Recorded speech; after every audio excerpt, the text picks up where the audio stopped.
close. He lays out and makes the catch. Deck. Kyle Schwarber tees off.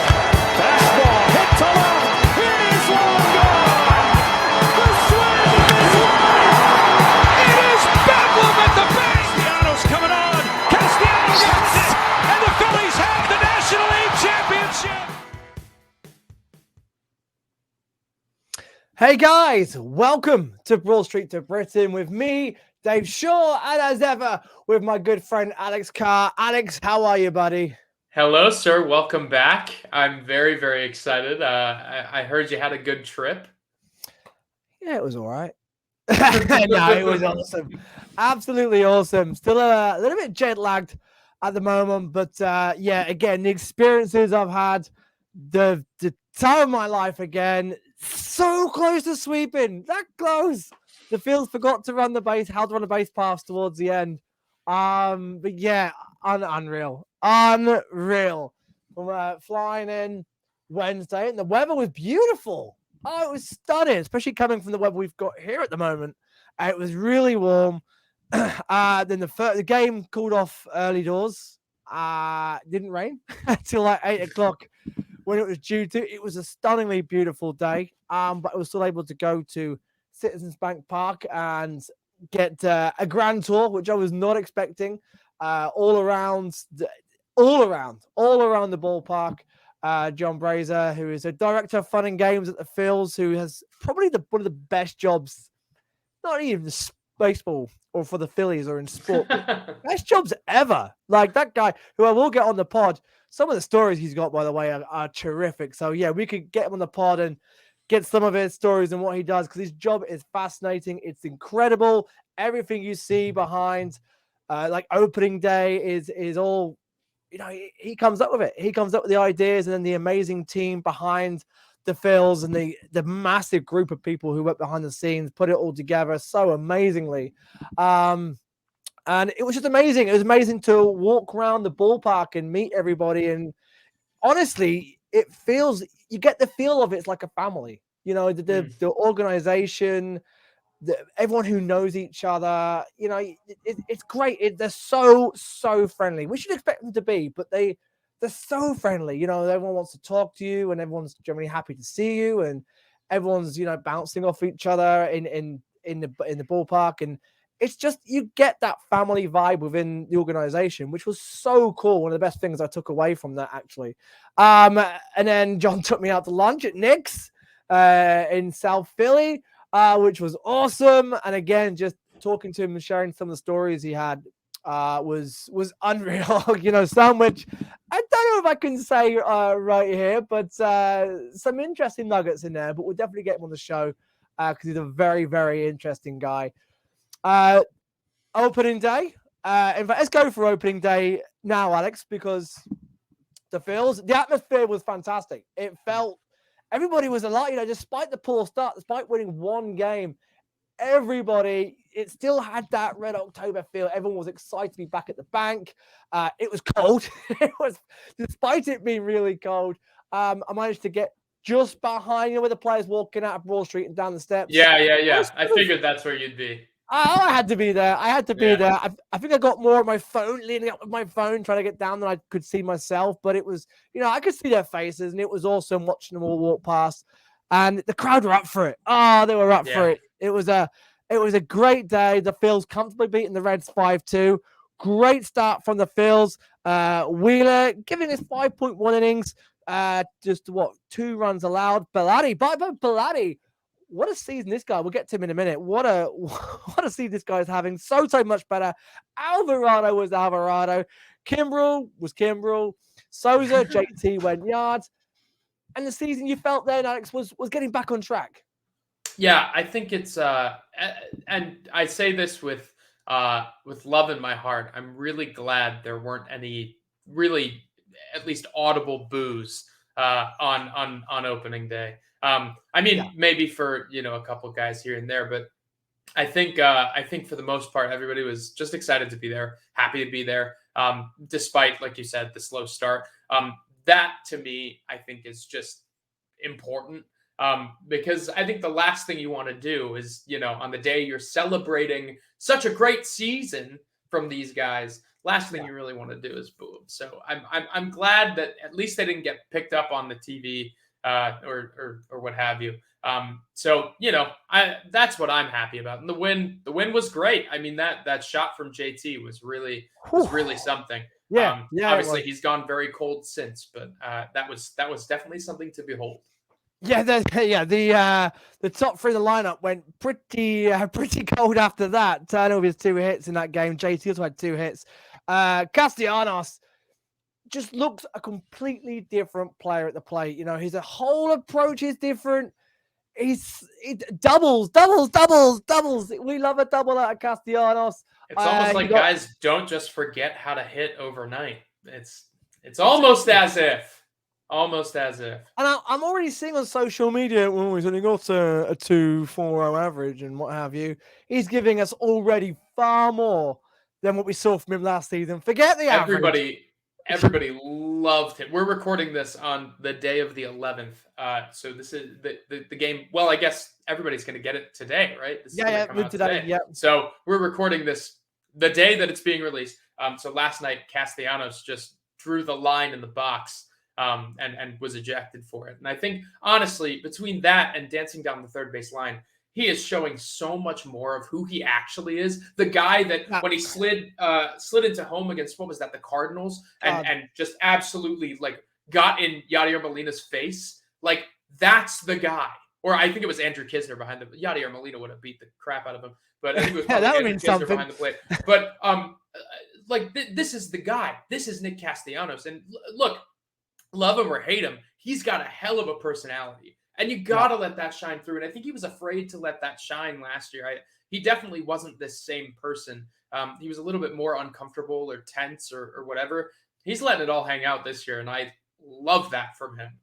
Yeah, he was the whole series. Well, the Saturday game, he had a bit of a quiet game, but the game itself wasn't a great one until the later innings. Bailey faltered, by the way. I was mega impressed with the game too. Yet again, this man, who is our 5th starter, gave us 5 innings, allowed just 4 hits, 1 earned run, which just is insane. ERA because all of those hits were in the first inning.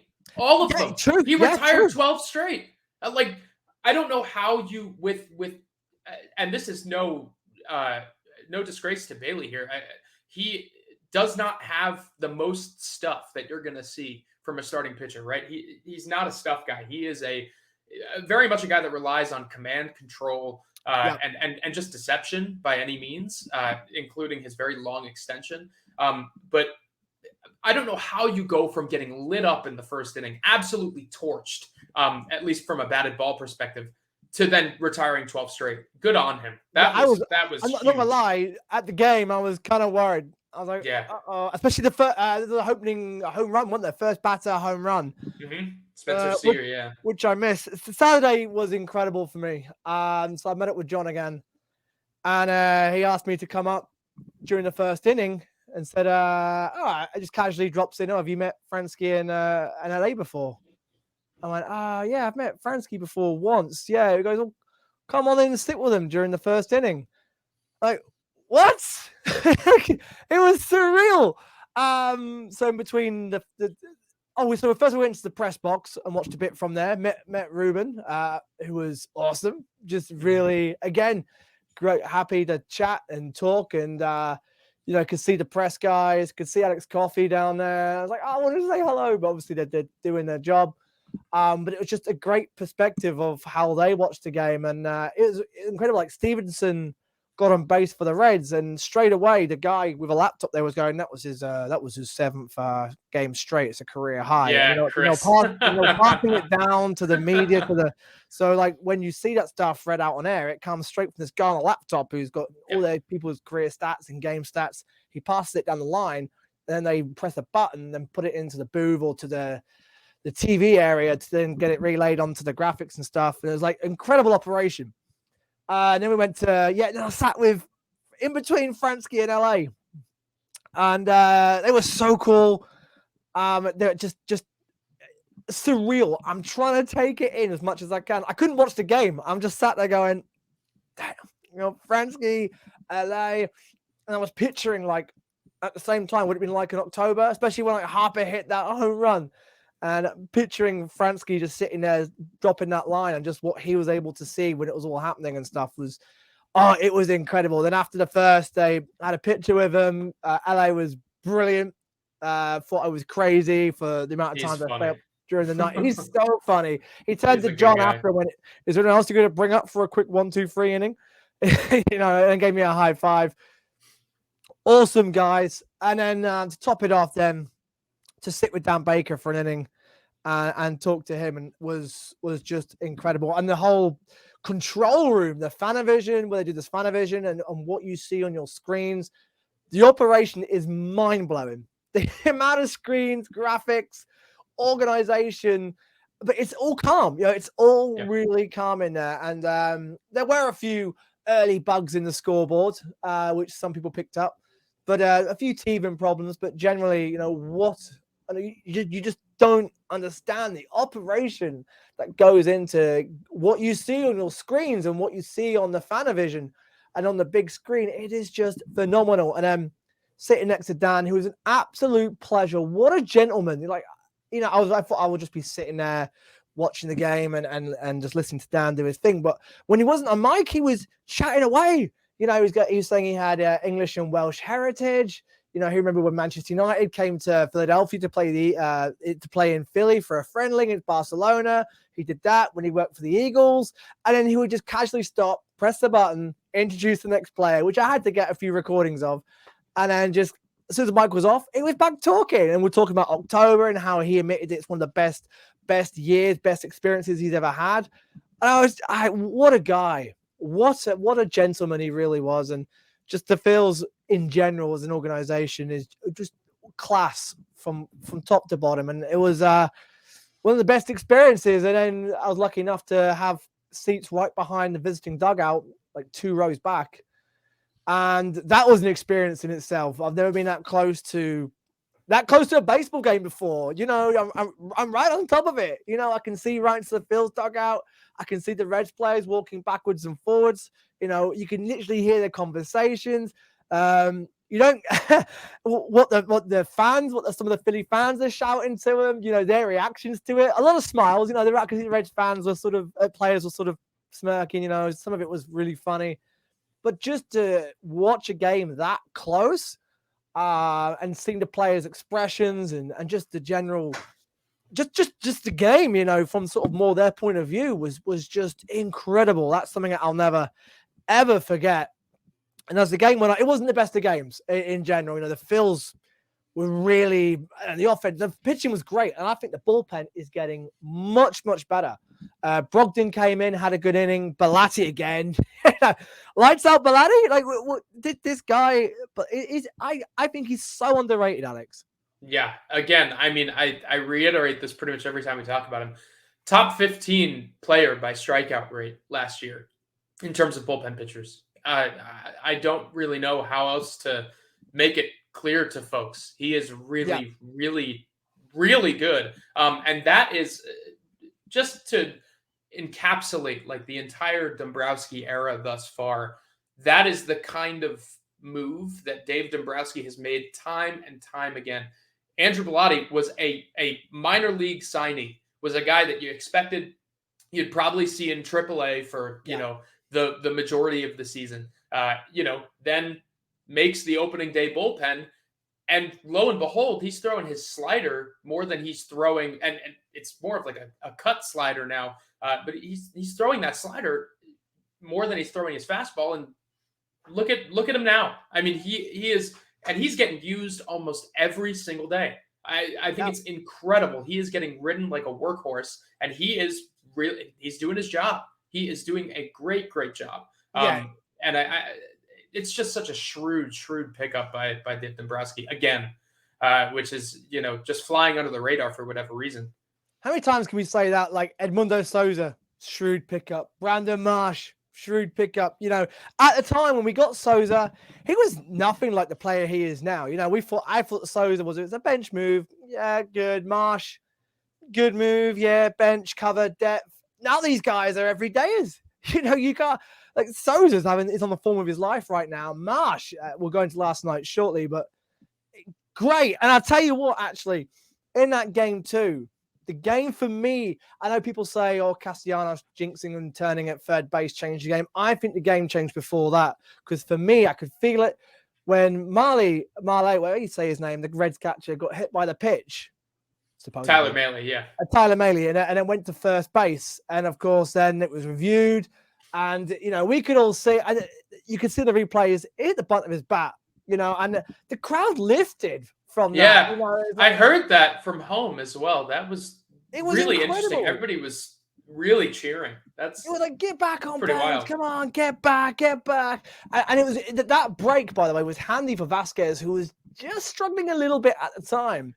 And in the end, they called him back. He weren't hit by pitch. The crowd erupts. Like, real energy around the bank again. And then Vasquez went and struck him out, and everyone's going mental. And you're thinking, oh, boy. And you could tell by the Reds players when they came back to the dugout, they were worried. They were they were looking around. They were just looking a little bit nervous. You could tell that because the boos were so loud. The atmosphere rose. It was incredible. And then the boys came out, of course, and then Castellanos, getting on base, his jinxing down the third base line. It just got everyone going. It felt like October. Again, everybody was on their feet, waving their tops around, anything they had in their hands around. And you felt like the Phils are going to come back in this. And the Reds, you could see it. The Reds buckled under the pressure. The crowd got to him. The rest is history. Stott, what a great start he's had. We'll get to him in a second. Walked it off. Everyone's going crazy. Yeah, it's just a reminder that when the bank gets going, when it's loud, and it was loud, the boos were intimidating for the Reds players. You could see it got to him. The crowd were right behind the Phils. The Phils thrived on it. The Reds collapsed. It was a joyous finish to the game. And Bryson Stott, Alex, everyone, I remember at spring training, the pod we did where people were getting worried about Stott and Souza could take his place. Wow, what a start he's had. Yeah, again, a patient Bryson Stott is the best Bryson Stott. And it feels like every single one of his at-bats is just a grind, time in and time out. I love watching him play. I think that especially with this, and a bunch of people have commented on this, but his two-strike approach is just, it's out of this world at this point. Like, it's to the point where he's going no stride and just flicking the ball wherever there isn't a defender. And that is honestly all you want from Bryson Stott. He does not need to be selling out for power. He just needs to be getting on base. He needs to be taking his walks, don't strike out, and get a knock when you can. Because then he's playing second base for you, right? If he's getting 10, 12 home runs a year, playing Gold Glove defense or Gold Glove worthy defense at second base, and then, getting on at a 350 plus clip, that's all you care about. Like that is a productive Major League Baseball player. And that's really all you want. And now here we are 10 games later. He's got a 10-game hitting streak, hitting over 400 to start the year. Obviously, the power is probably going to come. But I would honestly rather a patient and on base frequently Bryson Stott than I would a power-driven Bryson Stott. Absolutely. Leave that to Alec Bohm. Yeah. Well, let's get to him now. The game 3, the sweep. The Phils were in control of this game. It was so frustrating how they just the base running stuff was bizarre. Watching at the time, we stood up underneath the scoreboard. One of my favorite places to watch a game, by the way. And the weather was beautiful. Yeah. That was more like it. In Celsius, it was like 20 degrees. The sun was out. It was a beautiful day. The beers were flowing. All was good. We thought we were going to sweep the Reds. And then Marsh is running through the bases. Schwarber's running through the bases. Castellanos is running through stop signs. Like, what's going on? And you just felt at the time, maybe the other way. The crowd then started to get on their backs going, come on, what are you doing, guys? The Reds then got belief from that and started to gain momentum. Turner, Schwarber, and JT just did not get going game 2 and 3 at all, unfortunately. However, again, it was the bottom of the lineup doing the damage. Bryson Stott, Alec Bohm, baby. 2-run home run, got the song in. We were singing, dancing. Times are good. We're about to sweep. Marsh got himself a hit. Souza again. Bottom of the lineup. And again, already we're seeing everyone stepping up. when Turner, Schwarber, JT aren't quite hot or aren't quite in their groove, you got the guys at the bottom of the lineup. Doesn't matter who it is. Look at Jake Cave. He's stepping up. I thought Pat Shea is getting better. That game against the Reds, I saw him. Every at bat he had was competitive. He was going. Well, speaking of which, the lineup just came out for today, and Christian Pache is in the lineup, which I imagine isn't going to make many Brandon Marsh fans very happy. But just to quickly get this out of the way, Jesus Luzardo is going to mow down any lefty you put in the box. Oh, so boy. I would not get upset that Brandon Marsh is not in the lineup. Preserve his statistics, for God's sake, please. Don't put him in. And he got a home run off a lefty last night. But thing is, Luzardo's in my fantasy team for a reason. I pick good pitchers, and I think he's a potential Cy Young. We'll get to that in a minute. He's really good. Walker, okay, we still can't get the longevity out of him we quite need, but he should, 5 strikeouts from Walker. He showed he's got stuff. I think Walker, he's a 4 starter. It would be good if he went one more inning. 5.2 innings is a lot better than 4.2. With 6, allowing 2 runs. Allowing 2 runs from your 4th, 5th starter that's fine. They can't all be, no rotation out there has got a rotation full of absolute studs who are going to allow 1 run a game. So 2 runs was fine. Brogdon came in, did his job. Soto, another scoreless outing for Soto. He's had 2 now. So I don't think he's had, I think 4 of his last 4 outings, he's just allowed 1 run. So he looks pretty good. He looks like he's settling in. Yeah, and Soto was late to spring training as well by quite. Right. So he's still winding up, and there are flashes now. I'm seeing of him going, "Oh, that's the Soto, that's Absolutely. The all-star Soto we know." So he's getting there. Dominguez, I don't know. He just hasn't had a good start this spring. Kimbrel struggled. Dominguez just can't throw strikes. I don't know where his command's gone. He's throwing high velocity still, but from the outside, I think it's just the strikes he's struggling with. He just couldn't throw a strike, and you had that sinking feeling of, is it not going to go our way? We're going to lose this, and sure enough, it happened. From what you've seen of Dominguez so far, Alex, it hasn't been the Sir Anthony we know. He might possibly injured. I don't know. He just doesn't look himself. I don't think he's injured. I think that it's probably a workload thing. I think, and you see this with a lot of guys. Sir Anthony pitched 60 plus innings last year for the first time in 5-6 years. I mean, I could never remember out of him. Yeah, you kind of have to give him some leeway here. The stuff looks fine. The stuff actually looks good. Walks were just the undoing of the Phillies in that game. And you're not going to get away with that many mistakes, especially, in Taijuan Walker's case, his stuff was all down from his last outing. I think we're going to see that from time to time with him. He was also a very oft injured player. But I think the important thing to remember is, we've seen what Taijuan Walker does at his best. That start that he had for Team Mexico was incredible. He was up to 97 against GB. Right? So, listen, well. And even though those guys aren't, they aren't all major league caliber hitters, you saw what the stuff could do. So I think you just have to kind of trust that these guys are probably going to be a bit slower on the uptake, especially those that made the deep postseason run with the Phillies last year. Especially when you consider Sir Anthony, obviously, for whatever reason, Jose Alvarado has turned into Superman, and it's not affecting him in the slightest. But for Sir Anthony, for example, this is a guy that not only did he pitch 60-plus regular season innings, he then went on to be one of the most important pitchers for a postseason team that made a huge run, right? So it's more than just those 60 innings. It's a lot more. It's like a whole extra third of a season more. So, you got to be patient with these guys. They're going to blow a few games. They're going to struggle a little bit. The important thing is that they're not hurt. Or you knock on wood, you hope they're not hurt. Like we've seen with so many of these guys. Ranger Suarez is hurt. Andrew Painter is hurt. Obviously, Painter didn't make the postseason run, but Painter pitched in his first season of professional ball last year. There are going to be growing pains here, right? Like it's just going to happen. So you got to be patient, especially that is like the tax that you pay for making a deep postseason run. Yeah, agreed. Yeah, absolutely agreed. And while the Phils have got injuries and are having to use bullpen pieces in the starting rotation, it'd be ideal to rest Dominguez and slowly bring him in. But we haven't quite got that luxury, have we? So we do need to keep throwing him in when it calls. To just finish that Red series off, the series win was the main thing to get ourselves back on track. We got it. Should have swept, yes. Still, these home series, you got to be winning them. You got to win these series. That's the main thing. We're clawing ourselves back to 500. Same with this Marlins series. Got to win it. Just win the series. Sweeps are great. Win the series.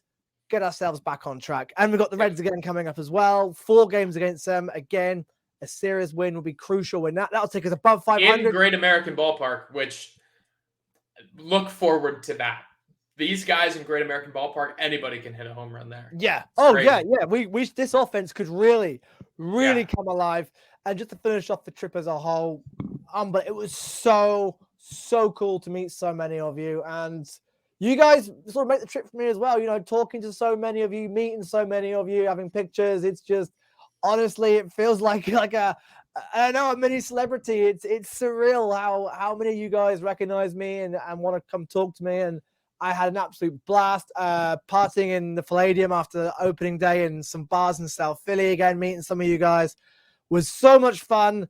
The whole experience, again, I'm just so lucky. And a lot of people who I met out there, including yourselves, if you're listening or watching, it was fantastic. Again, it makes the trip all worthwhile.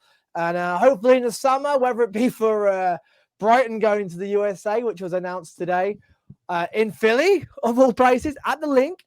I'm going to see if I can get to that or a bit earlier in the year, because it'll be fantastic. 3 for 4 since you came stateside, Dave. 3 for 4. I'm just saying. 8 for 9. I'm just saying. Close. I'm just saying. I know. Twice you've been the catalyst. Twice. I know. I know. I couldn't believe the run ended in that way as well. I was going for 9 out of 9 in the last 9 months, but that would have been wild. Not to be. By the way, quickly as well, the ring ceremony, class, absolute class. Reese got the biggest ovation, followed by Kingery. No, not quite. Kingery got a great ovation. Got a big round of applause. Yeah, Kingery got a really good ovation, but the Reese was it was so bittersweet. It was amazing seeing him get his ring, but at the same time, seeing him on his crutches. Yeah. What could it be? I'm glad he got that moment. I really Absolutely. Really again, it was class. The crowd are fantastic. It was just great seeing Reese back in there. And he's, like he said, he's going to try and stay in the dugout as much as possible, get in the locker room and just be part of the team, like Bryce, who's in batting practice was hitting balls into the second deck. I think he's nearly ready. I don't get it. I don't understand. I just don't. I'm nervous. I'm nervous, Alex, because I don't want to rush him back. And if something goes wrong, it's great seeing him. But, the thing is, the Phils set our target and our hopes on just after the All-Star break, and we're all fine with that. Now they're pushing it to what, mid-May it could be? I just don't want this to go wrong. I'm nervous. I just don't rush him. All right. You told us All-Star break. I'm cool with that. We're all cool with that. Again, it's still a bit earlier than what we hoped. But mid-May, I hope it doesn't go wrong. I certainly don't think anyone would complain. Absolutely. But I do think that he should take his time. And I think that, honestly, the Phillies should impress upon him to take his time. I do think that Bryce is somebody that is going to want to come back and struggle through, kind of fight through, even if there's just a little bit of pain or whatever, fight through it. And that's not what you want for a guy that is going to be here for another 9 years, right? You don't want him to fight through it. You want him to, you want him to be healthy and ready to come back. So, I just hope that he is a superhuman. He is a human miracle, but I hope that he is smart enough to really go when he's ready and when his doctors tell him he's ready. Fingers crossed. Yeah, absolutely. And shall we get on to the fun stuff? Last night, the Listen, Phillies I'm ready. blowing the Marlins out of the water. Like, that's our bogey team. And against Sandy Alcantara, who's one of the best pitchers in baseball, Cy Young Sandy. And the Phil smashed 9 runs past him. I couldn't watch it live. I woke up, I watched the rerun this morning. And then the first innings are like shaking. Like, this is going to be a nervy 1-0, 2-0. I can feel it. I was not expecting what happened. Jake Cave takes him deep to start things off. Fantastic. Quickly on Jake Cave. What have you made of him so far? I think he's been a bit unlucky in some games. I think he's had some great ABs. He has struggled in some ABs with some major league pitching. But the bomb last night of Sandy, and again, a hard hit. He's got a lot of hard contact. I've got no qualms with Jake Cave so far. I'm pretty happy with what I've seen. It was a great piece of hitting off of Sandy, but I was talking to the Fish Stripes guys yesterday. I was on their podcast, their pregame show, and I picked Jake Cave as a guy that was going to have a bit of a series, primarily because the Marlins are without Steven Okert, who is like their primary lefty on lefty guy. They only have AJ Puck and I think it's just what's his name that we saw last night, Devin Smeltzer. I think it's just those two. There might be a third, I can't remember, but it's really just those guys. And without Steven Okert is the guy that they always bring in to face Kyle Schwarber, like always without fail, and he owns him pretty much every time. So without Okert, I was like, well, all the lefties could probably have a pretty good series here, even though they're not going to see much playing time against Jesus Luzardo, which is tonight. But I thought that would be an interesting thing to point out. And lo and behold, the lefties teed off on both Sandy and Devin Smeltzer yesterday, which was crazy to watch. I mean, but Jake Cave in general, I think he's making too much hard contact for stuff not to fall at this point. He's also been really good in the outfield. I want to give him some props there. Solid. He made a really nice rundown. Just yesterday, made a really nice catch. And he's solid. He is, and he's that. Oh, excuse me, I got caught. He's that guy though that you're looking at, and you're saying like, we need somebody to step up while Bryce Harper is out. Look at him go. He gets the huge rally started off yesterday against the best pitcher in baseball. Pretty cool to see. Pretty cool. Bryson Stott had 6 ABs last night. 6 ABs, another 2 hits. His average is over 4. I think it's 0.415. Bryson Something like Stott. that. I mean, Turner back to the Turner we know as well. 3 hits, an RBI. Average of 0.349. The averages for the Phils, you wouldn't think we're a 4-6 team right now. You know, the averages are ridiculous. You know, I can't remember a team like it that we had, you know, a lot of players with really good, I know it's start of season, slightly inflated stats and all that, but it's some nice contacts. Schwarber, 3 hits, 2 hits for Schwarbs. Pache again, pinch hit, got another hit. I like what Kevin Long and the guys must like what they see in Christian Pache. You know, they must. It gives you good at bats. I know we called it. We said this guy. I don't think they like what they see. I think that they at this point, it's a really good excuse to let Brandon Marsh rest. He was banged up a little bit in the start of the season.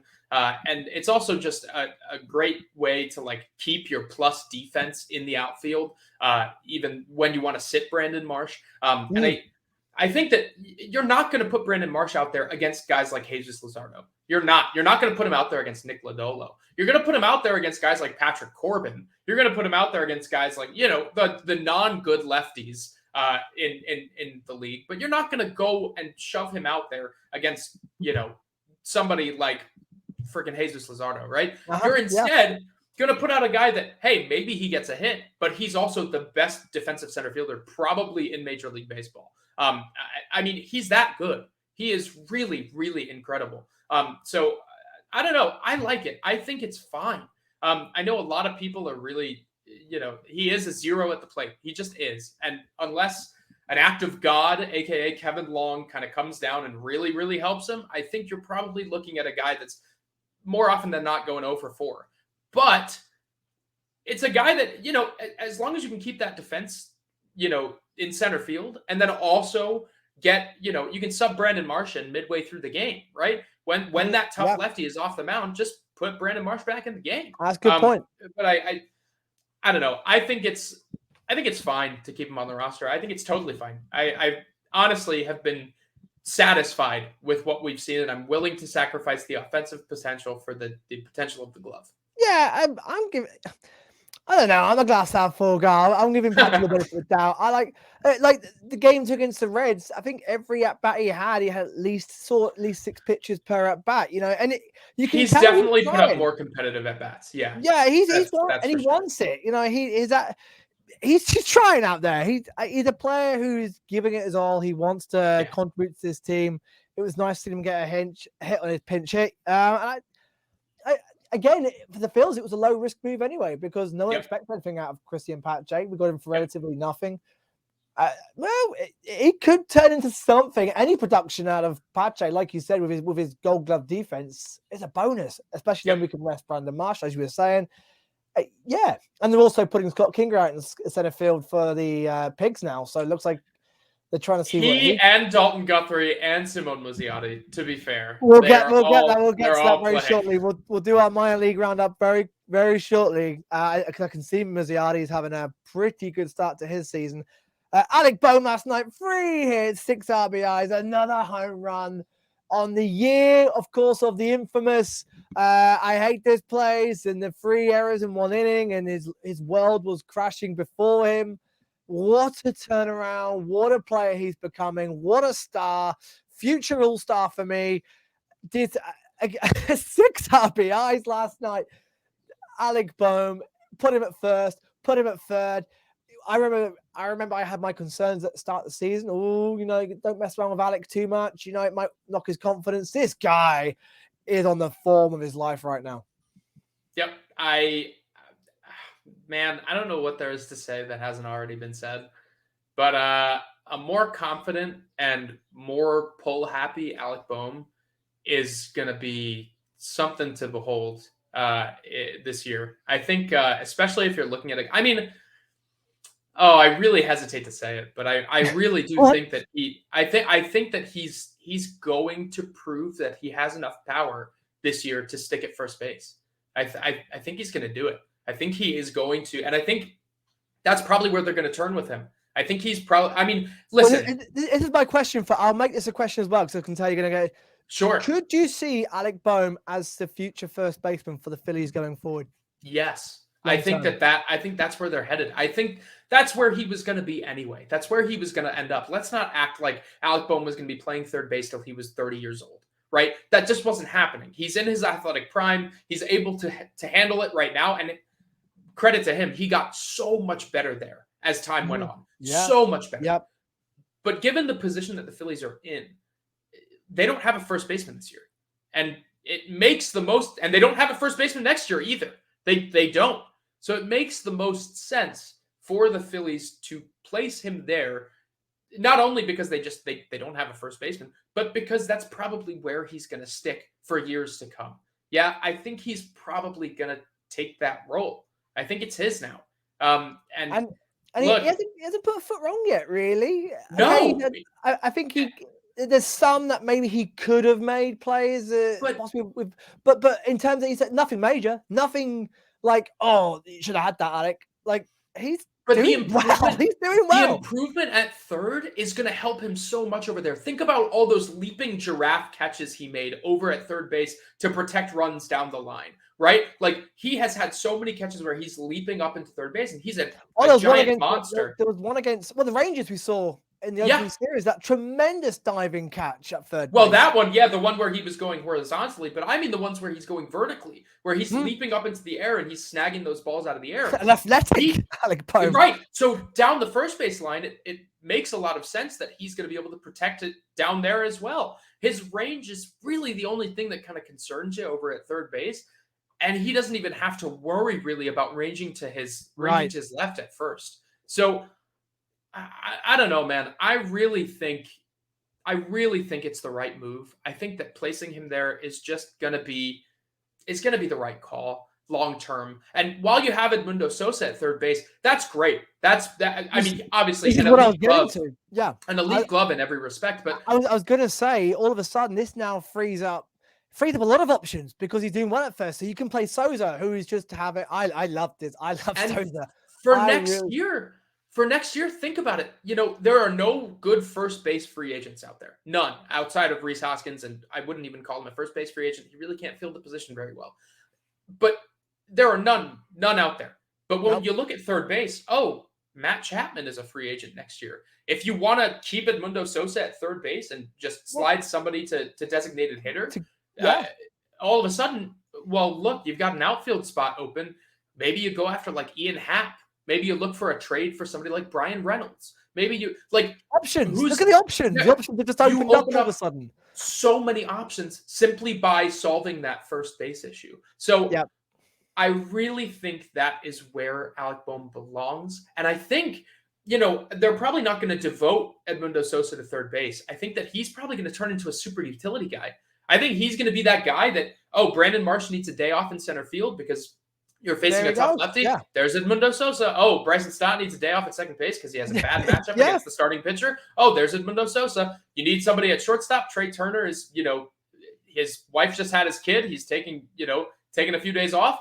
There's Edmundo Sosa. I think that you're going to start seeing him be a super utility Tommy Edman type of player. And obviously, huge. Tommy, it's massive because he's got speed on the base paths. He's a non-zero at the plate, and he is an elite glove in the infield. And who knows what he can do in the outfield right now. And by the way, that catch at third base with the bare hand, watching that live was like the smoothest play I've ever seen at third base in my whole life. And I am not using a hyperbole. That was unreal. Pretty amazing. Unreal. And and all of a sudden the defense is good. Our infield defense, in fact, it's plus good. It's good. It's really good. Yeah. Turner, nothing much is getting through that infield, considering we had Segura and Didi starting the season with last year. And Gene's a good defender, but Didi was dire. That defensive alignment that's the thing. It went from the Phillies have no defense to holy crap, the Phillies have two plus glove center fielders, a guy in Jake Cave that's pretty good in the outfield, and then an infield where, you've got an elite defender at third in Edmundo Sosa. You've got a Gold Glove worthy defender at second base in Bryson Stott. You've got Trey Turner hopefully keeping the progress that he found in LA last year, and then Alec Bohm, a third baseman moving to first base that you hope is going to be able to handle it, but that's a pretty damn good infield alignment. Yep. That's going to help the pitchers a lot. it's actually, I'm really excited about this team. All of a sudden, tonight, Luzardo versus Nola. Nola coming back home. I think Nola needs this home outing. I think he could do with coming back home comforts. It's rare you see Nola have a 3-game run of bad games. I'm expecting a bounce back from Nola. Luzardo's going to be a tough pitcher. He's a Cy Young candidate for me, Luzardo. Also, I wouldn't call Nola's last start bad. I think his last start was fine. It was fine.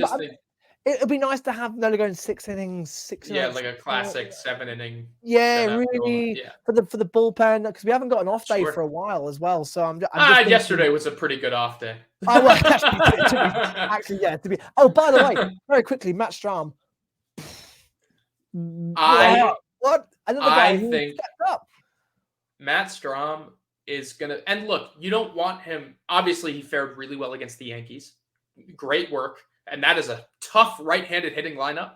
I don't think you want him starting against like the great teams. But if he's going to come out and give you 4 or 5 innings against a team like the Marlins, a team like the Reds, a team like another mediocre team in the National League East in the National League that I can't think of right now. But if he's going to come out and do that for you, what an arm that is to have. Absolutely. What an arm. And whether it's a long relief perspective, whether it's a spot start, whether it's he opens up for, maybe Andrew Painter gets activated down the line. You lead off with Matt Strahm and then Andrew Painter comes in later to the game, right? Like whatever it is, having that kind of arm is huge. It opens up, again, so many possibilities for this team. So many configurations, so many ways you can use this bullpen. You can save the bullpen, a decent amount of grief by just letting Strom go out there following a starter that exits early, right? Like, it's a huge, huge change for them. I could easily see him pitching 100 innings this year. I'm really excited. I can. Let's Strom is going to have a bad game down the line. It's going to happen. The start he's made is fantastic. Be prepared for Strom to maybe, be a bit shaky in some outings. It's going to happen. But what he's giving us already, he's stepped up. Another player who is already taking the bull by the horns, isn't he? He's going, come on, you can trust me in these positions while Painter's out, while we still wait for Suarez. It's great. God, I love this team. The big thing for me is his command has been brilliant. Next level. He's pounding the strike zone in every single one of his starts. And that has not been Matt Strom's MO in recent years. So I really think he's adopted that just throw strikes, F the hitters, mindset. I really think he's taken to that, and he is pounding the strike zone and letting his stuff work for him. And man, he was awesome last night. I honestly, wish he'd gone another couple innings. Six strikeouts. I know the Marlins offense is not good. It's pretty turgid, but still 6K. Yeah, but 6 strikeouts against guys like Louis. I mean, he didn't strike out Luis Ariz, but Arias is Arias is good, but yeah. But against a lineup that doesn't really strike out all that often, you've got guys in there like Luis Ariz, like Gene Segura. We know Gene Segura; he doesn't strike out incredibly often. Like Jazz strikes out pretty often, but Garrett Cooper, selective hitters, right? Like decent hitters in that lineup. There are. You can't deny it, and he handled them really well. He really took advantage of their impatience too. They are not a very patient lineup, that is for sure. Yeah. Which bodes well for us, especially when we've got high velocity pitches. McKinley Moore, who we were really high on in spring, brilliant first inning, and the moment I saw him come back out for a why'd they stretch him? Yeah, I know. I was just thinking to myself, I don't think this is going to go well. And it didn't, unfortunately, for McKinley. But he showed promise. His first inning was great. There was promise there. I don't like they stretched him out, but they are trying to save a bullpen. And Vasquez, who we weren't, he earned that spot. He had a good spring. We weren't sure how he was going to go in this season, but 2.2 innings, sliding and cutting them to death and curving them to death. And pitches, which he hasn't got any velocity to him, but his command's fantastic. He's effective. It's okay. I think that it's job done. It's only got 1.23 ERA. It's hard to command an arsenal that consists of strictly breaking pitches. And so good on him. Yeah, I mean his stuff is really enticing. I'm not sure how long he is for Philly. I think that right now he's the mop-up man, and he doesn't really get. For a guy whose stuff looks really good, he mostly gets his strikes looking. He doesn't get a lot of swinging strikes, and that's a little unfortunate. But I do think that he has done his job perfectly well over these first 10 games. I think that he has eaten some really important innings for them. Yeah, and okay, we're playing the Reds and the Marlins. I think the better hitters, the better teams will probably work him out a little bit quicker than what the Reds and Marlins have done so far. But like you said, he's still eating innings. He's still giving us scoreless innings. He's still doing the job, resting the pen, exactly what we need at this point. I want to see how many innings he's actually pitched because I feel like it's a lot. He did two. He did one on Saturday. 7.1 innings. An ERA of just 1.72. That's a lot of innings. Hey, listen, that's a lot of innings. So give him some credit. He's been pretty good. I was really going out. No, you were. I'm saying me. I'll give him some credit. Sorry. Yeah, you gotta give him this credit. He's doing a bit of an underrated job, I think. Nola versus Luzardo, and then I'm pretty sure, Wheeler versus Cabrera. The series is there for the Phils to take. I think if the Phils win tonight, we should, again, be sweeping that. Again, the series win is the most important thing. Gets us back to sort of 500, and then we've got the Reds, and then we can sort of kick on What are you predicting for the series, Alex? We've got to win this series. Donald's love night, by the way, which is always a highlight. I told the Fish Stripes guys that I'm thinking it's a 2-1 Philly series win.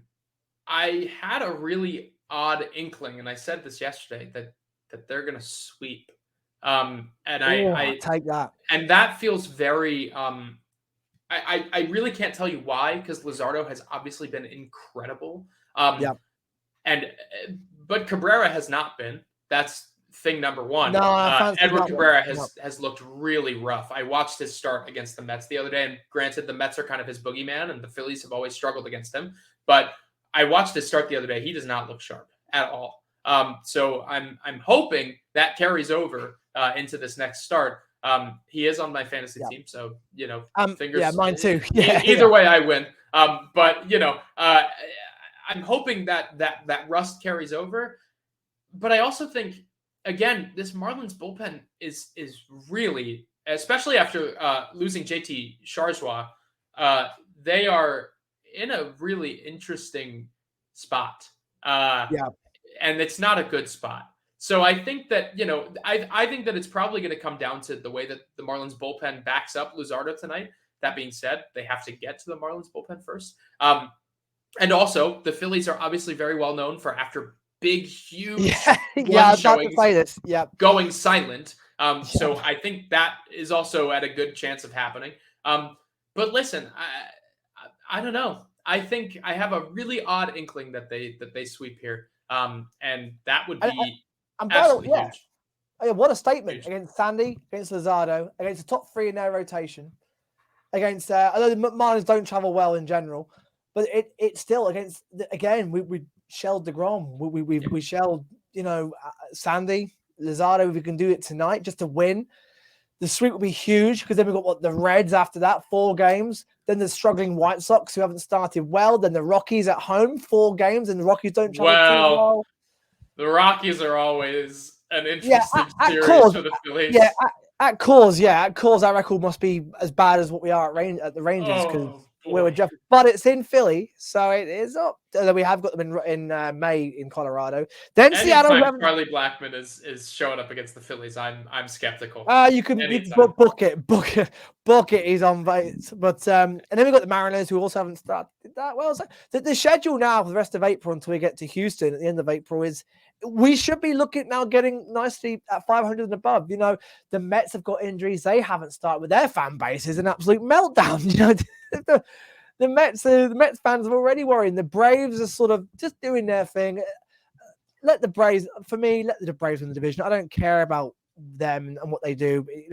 Just for me, I've got the Braves still to win it. Just get us to the party, get us to Red October, and then we'll do our thing then. But the Mets are not starting well. The Braves haven't been, although the Braves are perennial slow starters anyway. But it's still such early days, and I'm still feeling really good about this team. Yeah, I'm with you. As far as the Braves go, I mean, they did not look very good against San Diego. That's the interesting thing. They, and San Diego doesn't even have Tatis back yet, which is like, that is a sufficiently downgraded version of the Padres. But that's what stands out to me. I think that the Braves are obviously very good. They are a really concise team. They don't make a lot of mistakes. And their pitching staff is good. Their bullpen is amazing. And their lineup is also really, really good. But I don't know. I don't think any of these 3 teams are runaways. I think the Phillies are very much in the back of the pack just because of the injuries. But I think if the Phillies were if all teams are at respective good health, I think the Phillies stand up against those 2 teams just as good as, I agree, as anyone else. And the Braves have played the A's. Well, that's an instant series win anyway. They played the Nationals. That's an instant series win anyway. The Braves haven't. And the Padres, their first big test, they weren't that convincing. So the Braves aren't getting too far ahead just yet. Almost lost to the Reds last night. And they did. Yeah, they did. I saw the highlights of that this morning. Yeah. So it's April. It's early days. The weather's still cold. It takes teams a while to get going. But if we win tonight, against Lozada, I'm going to be buzzing because again, that's a big picture, one of the best around, and momentum. We're building momentum. We're building at home. We need to do it on the road. Granted, we need to go to Cincinnati next and do it there as well. But I think this season now, and I think the boys are realizing that they've got to pull their socks up because they're not just going to turn up and get back to postseason. They've had a little reminder that, hold on, we've got to get tough again. It's April, weather's cold. Let's pull our socks up. Let's get going. Alex, it's been an absolute pleasure, as always. Indeed, as per usual. We will rendezvous after let's try and get after the Marlins series or during the Red series at the weekend. Right. And everything we've said will probably turn out to be wrong, and the Phils will lose this series, and we'll be doom and gloom. But I think we're in a great place right now. Well, not a great place, but I think we're in a good place. We're in a nice spot here. Guys, as ever, thank you for watching. Thank you for listening. And from me, Dave Shaw, ring the bell. And from Alex, ring the bell, Dave. See you later, guys. Bye-bye.